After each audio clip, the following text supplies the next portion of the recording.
4번입니다. 우리는 지금 부동산 시장이라는 파트를 공부하고 있는데, 부동산 시장은 경기변동, 투자 목적에서의 효율적 시장, 아파트를 거주한다는 점에서의 서비스 시장, 이렇게 나누어서 공부를 하려고 합니다. 14번부터 18번까지는 효율적 시장에 관한 내용이에요. 우리가 부동산에서 투자 관점에서의 효율적 시장이라는 것은 정보가 즉각적으로 가치에 반영된다. 이걸 우리는 효율적 시장이라고 하는 거예요. 정보가 즉각적으로 가치에 반영됐다.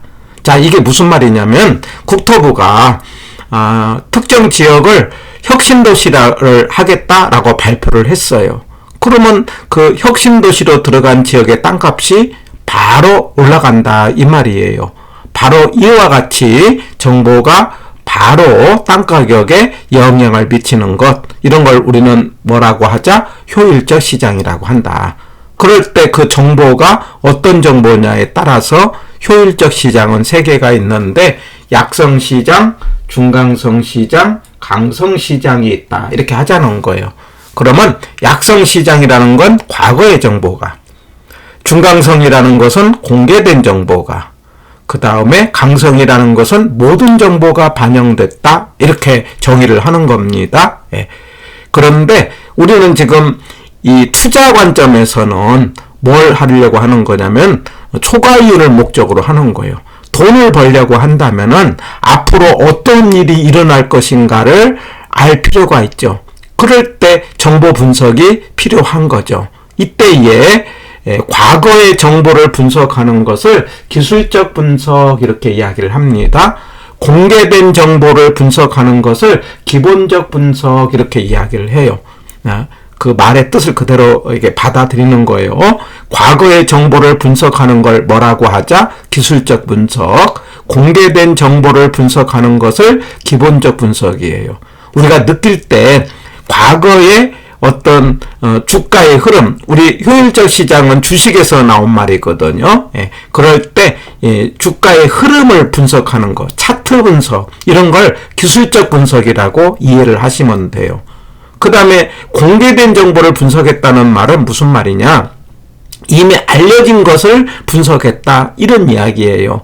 그래서 우리가 이제 특정 지역을 혁신도시 하겠다라는 것을 9시에 예를 들면 1월 3일 9시에 발표를 했다라고 하면은 9시에 땅가격이 올라간다. 그 발표와 동시에 이런 걸 중강성 시장이다 하자는 거예요. 그리고 나서 3일날 발표를 했는데 4일날 땅 사러 갔다라고 하는 것은 발표를 듣고 땅 사러 가는 거잖아요. 바로 이거는 공개된 정보를 분석해서 그 지역이 이제 땅의 용도가 달라질 것이다라고 땅을 사러 가는 거예요. 바로 그런 것을 기본적 분석이라고 하자, 이런 이야기예요. 그런데 바로 이렇게 그 발표를 듣고 땅 사러 가러 한다고 하더라도, 땅을 산다 하더라도 이미 땅가격이 올랐기 때문에 그거는 돈을 벌 수가 없다. 그 말을 뭐라고 하는 거니? 제가 준본 이렇게 이야기를 해요. 준본이라는 건, 중강성 시장은 그 공개된 정보가 포함된 시장은 공개된 정보를 분석하는 것은 기본적 분석인데, 이런 걸 하더라도 초과이윤이 없다. 예, 이미 가격이 올랐기 때문에 돈 벌기가 어렵다. 이렇게 하자는 거예요. 똑같은 논리로 약술, 그러면 이미 약성에서는 과거의 정보가 들어갔기 때문에 말하자면 그 과거의 정보를 갖고는 초과이윤이 없다. 이걸 제가 약술 이렇게 이야기합니다. 약술이라는 것은 말하자면은 약성시장에서 기술적 분석을 하더라도 초과이윤이 없다. 자, 우리가 여기서 초과이윤이 있으려면은 자기가 처해 있는 상황보다도 정보량이 많아야 돈을 벌 수가 있어요.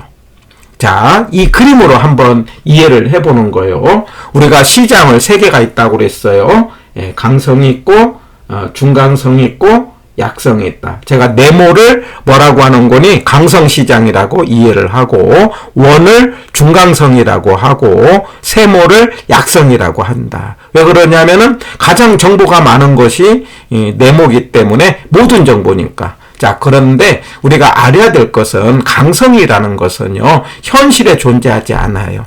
그리고 초과윤도 없어요. 그리고 완전 시장의 가정에 가장 부합된 시장이고 이상적 시장이에요. 그렇기 때문에 강성에서는 초과윤도 없기 때문에 정보 분석도 필요 없어요. 그렇게 이해합니다. 현실은 어디까지만 존재하느냐?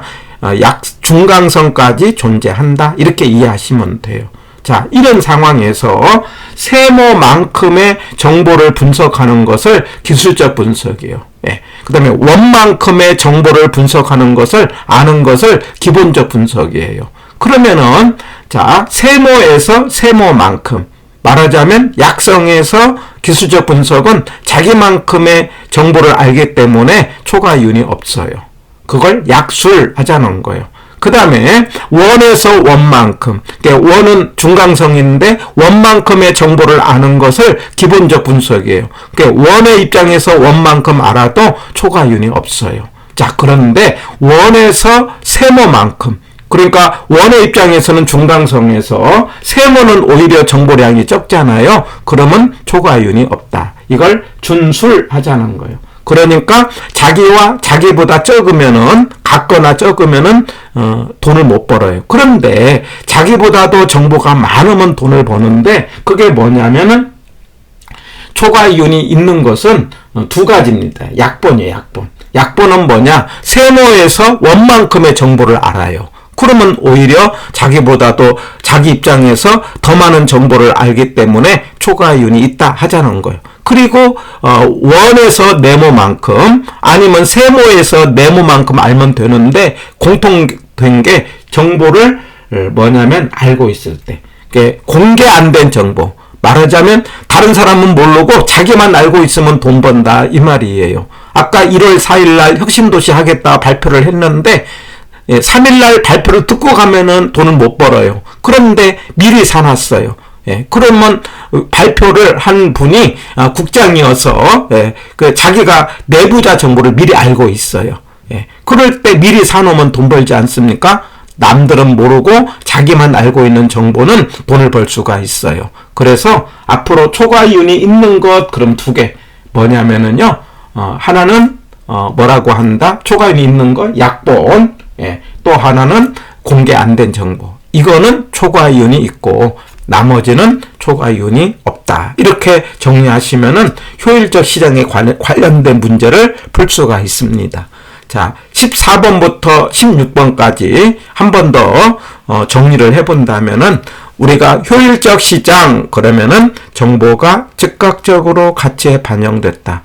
정부가 혁신도시 하겠다 발표를 하면은 곧바로 땅값이 올라가는 현상, 이런 걸 뭐라고 한다? 효율적 시장인데, 그 정보가 어떤 정보냐에 따라 과거 정보는 약성이고 공개된 정보는 중강성이고 모든 정보는 강성인데, 강성이라는 것은 현실에 존재하지 않으면서 완전 시장 가정에 가장 부합되면서 초과윤이 없기 때문에 오히려 정보 분석도 필요 없고 현실에는 중강성까지 존재한다. 이렇게 정리하고, 과거의 정보를 분석하는 걸 기술적 분석이라고 하고요. 차트 분석으로 이해를 하는 거예요.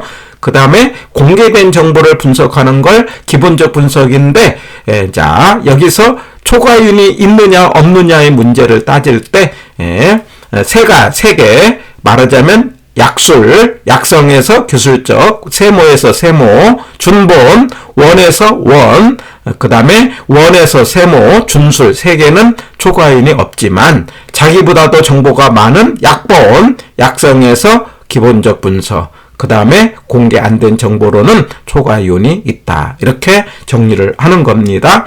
자, 두 번째 주제는 뭐냐면 효율적 할당과 완전 시장과의 관계예요. 여기서 효율적 할당 그러면 초과윤이 없다. 효율적 할당, 할당적 효율적, 이렇게 효율적 할당, 할당 효율적, 이렇게도 이야기를 합니다. 초과윤이 없는 거예요. 그러면 초과윤이 없으면은요, 투기도 없죠.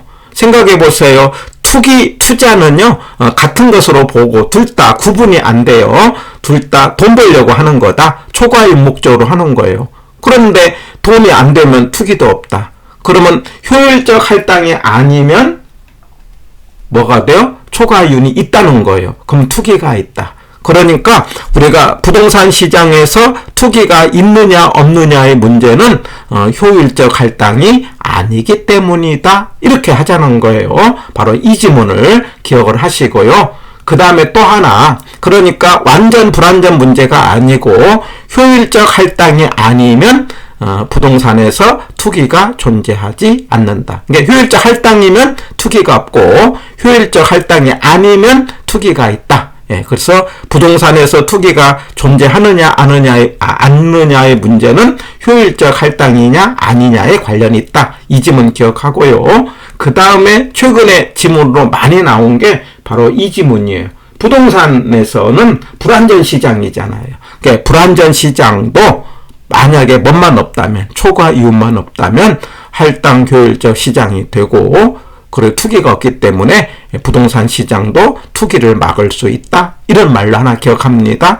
자, 이 개념을 이해하기 위해서 완전 시장과 효율적 할당과의 관계. 제가 이렇게 원으로 한 것은 완전 시장이에요. 완전 시장이라는 것은 조건이 우리가 정, 동, 진, 다 이렇게 하는 거예요. 정보가 공개된다, 동질이 다수다, 진퇴가 자유롭다, 다수의 매도자와 매수자가 있다. 바로 이런 조건들. 자, 그런데 여기서의 시장은요, 물건을 만드는 생산물 시장이 아니고 우리가 투자와 관련된 시장을 자본시장이라고 해요. 그럴 때 자본시장이라는 것은 공매라는 것이 또 인정을 해야 돼요. 공매는 없는 걸 판다, 빌려서 판다. 이거 문제를 풀면서 이야기를 하겠는데, 우리가 빌려서 팔므로 주가가 떨어졌을 때 돈 버는 전략을 공매라고 하는데, 바로 이런 조건이 들어가는 것을 완전 시장에 가까워져요. 자, 그런데 완전 시장이라는 조건은 정동진 다로 기억을 하시면서 조건이 많으면은요, 대상이 좁아져요. 그런데 효율적 할당은 딱 조건이 하나예요. 초과이윤이 없는 겁니다. 그러면 어디가 범위가 넓으냐? 효율적 할당이 범위가 넓고 완전 시장이 범위가 적어요. 제가 편의상 이해를 돕기 위해서 부부와 가족이다 이렇게 한번 이해를 해봐요. 어디가 더 이제 대상이 많으냐라고 하면은 일반적으로 부부가 적고 가족이 많다. 그러면 부부는 가족이다 이러면 맞잖아요. 그런데 역으로 가족은 부부다 이런 말은 좀 어울리지 않죠. 그래서 예를 들어서 완전 시장은 효율적 할당이다 그러면 맞는 거예요. 그런데 역으로 효율적 할당은 완전 시장이다 이런 말은 틀리다는 것. 그럼에도 불구하고 완전 시장의 밖이 불완전 시장인데 이 불완전 시장도 뭐가 없으면 초과 이윤이 없으면 효율적 할당이 된다. 이 지문. 그래서 바로 이 지문은 꼭 기억을 하시고 출제가 잘 되는 지문입니다. 그리고 나서 이제 이 초과이윤과 관련해서는 정보를 통해서 초과이윤을 얻게 되는데 이 정보가 공개가 안 됐을 때 초과이윤 얻게 돼요. 그러면 공개 안 된 정보의 값어치가 얼마냐를 계산하는 게 18번의 정보가치 계산 문제입니다. 그러니까 정보가치라는 건 정보가 공개가 안 됐을 때 생기는 값어치예요. 그럴 때는 이거는 그냥 간단하게 지금 제가 제시하는 방법대로 말하자면 공개가 된 상태와 안 된 상태 그 상황의 차이를 구해 갖고 우리가 값어치는 정보가 공개 안 됐을 때가 되니까 안 될 가능성을 곱합니다. 그리고 말하자면 정보가 공개가 되어서 가지고 그거는 앞으로 일어날 일이니까 앞으로 일어날 것을 현재 가치로 계산을 해야 돼요. 그래갖고 제가 차 X현 이렇게 기억하자고요. 우리 차태현 씨 기억해갖고 차 X현 이런 걸로 18번 문제는 이제 계산 문제를 풀면서 한번 연습을 하면은 가볍게 문제를 풀 수가 있어요. 그래서 14번부터 18번까지는 투자 관점에서의 효율적 시장에 관련된 내용인데 여기 있는 내용들을 한번 문제로 확인을 해 보는 겁니다.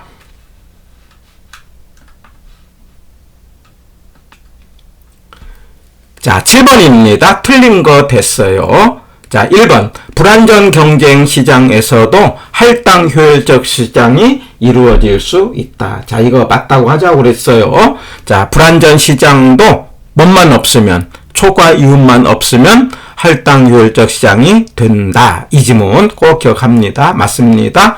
2번. 진입 장벽의 존재는 시장을 불완전하게 만든다. 자, 불완전 시장의 반대가 완전 시장이고, 완전 시장은 정동진 다 하자고 그랬잖아요. 그럴 때 진퇴가 자유로워 되는데, 진입 장벽 들어오기는데 장벽이 있으면 불완전 시장이 된다. 이렇게요. 맞습니다. 예.